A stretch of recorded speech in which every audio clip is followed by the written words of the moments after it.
Howdy, this is Lemmy and Joe Zito with RevZilla, here to tell you today why a Scrambler isn't really a Scrambler. Triumph just released their new Scrambler models. These are obviously a pretty big departure from their older Scramblers, but Joe, why don't you give these guys sort of the riding resume, tell them why we have this old leaky piece of behind us and what you're doing up here. I raced this 72 Triumph TR6. You know, as far as the term Scrambler goes, you're thinking something that races hair scrambles, which is now just a regular dirt bike. But, you know, in the 60s, it was a big four-stroke twin that could go 100 miles an hour across the desert all day. Number one complaint with this bike? It's really heavy. Well, what does it ring in at, just so these guys know exactly? 350 pounds. What are the reactions you get when you're done racing this? Or you show they up to come a race? out and feel my muscles and tell me I'm a hero and how strong I must be and all that. Excellent. Okay, so let's go now to the patron saint of scrambling. I think Joe has a shrine at his house built to Mr. Steve McQueen, who raced bikes very similar to Mr. Zito's. I think we can both agree that all he did was complain about the weight. Like, after the big 650 Triumph, he went to the Husky 400 two-stroke because this bike, you know, for its time, is incredibly light, 230 pounds. So this is a perfect bridge into the conversation that we started having. Triumph recently released their new Scrambler. You know, they're kind of adding to the slew of Scramblers already on the market. BMW's got theirs. I would make the argument the Urban GS is also a Scrambler. Ducati has their Scrambler lineup.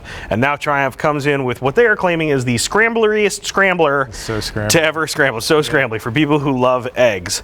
And Joe and I think both took a peek at that bike independently, and then when we put our heads together, I think we were both concerned about that one sort of line item there in the spec sheet, which was the weight, which is just... I don't know, it's not quite fair to beat up on them too much for the weight because it's not really a competition machine at this point. I think it's more in line with the casual Scrambler of the 70s where you'd take it to the fishing hole on Sunday and ride it to work on Monday. You know, it's a bike that had knobbies and turn signals. This bike at this point is more like an adventure bike. Scrambler is primarily a styling exercise. I am so mad about that bike if I think about it in the context of a Scrambler. All you have to do is shift your perception just a little bit. Think of it like you just said as a naked ADV bike. Yeah. And now this bike makes total sense. It's absolutely competitive with other ADV bikes. As you pointed out, I think it's actually a little heavier than the Tiger, which you and ride. The seat height is a little bit more.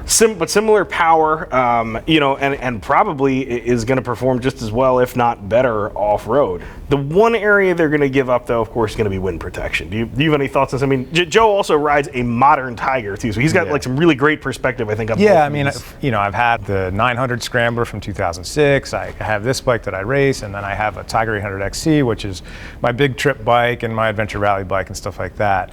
And being able to get on the highway on my Tiger 800 and just hammer out the miles to get to the mountain and bring all my camping stuff is great because I have a big windshield and it doesn't beat me up too much to spend a lot of time on that bike. Whereas the new 1200 Scrambler, they'll probably have windshields for it, but that style of bike just doesn't really lend itself to look okay with. No, it's going to look goofy. So the high pipe on there is obviously going to make luggage fitment a challenge. The aftermarket's going to work past that. I'm sure they'll have cantilevered mounts and stuff like that. So from that aspect, I think it'll do fine from an adventure scenario. But like you said, I think the wind protection is really what these bikes are lacking. Now, this is kind of interesting because Joe and I also spoke about this, and I kind of rewound back to February when I went to the Honda Goldwing launch.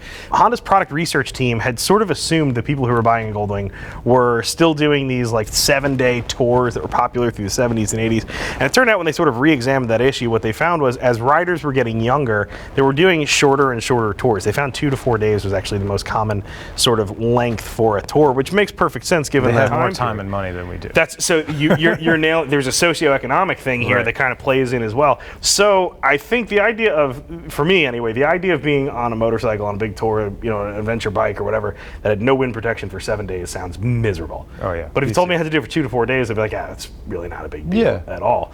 I'm also thinking about other bikes that are sort of filling this up. We just saw Moto Guzzi introduce that new 850 TT, which is really interesting. That's got sort of minimal wind protection on it, but it's very interesting to me because it's a retro appearing adventure bike that never actually occurred anywhere in history. It looks more like in line with the 80s or 90s like Dakar style competition machine. Sure. And we saw that the Lac Rose bike, that concept bike that you know, they made out of the Urban GS, super hot looking bike. Yeah, that's cool. So I think it's actually a really good trade. If you don't really need the wind protection, it's going to make the bike look massively better.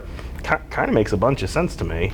Yeah, man. I mean, what it comes down to is when you get out of work, man, and you're walking to that thing at the end of the day, And if it turns you on, you just dig how it looks and how it sounds. That's all that matters. So I am now moving to publicly stop referring to these bikes as Scramblers. I am now calling them Naked Adventure bikes. I want everybody out there in TV land to do the same thing with us. Write on in, tell us whether you think we are right or we're both absolutely insane. Thank you for watching. As always, I'm Lem, this is Joe. We're out of here.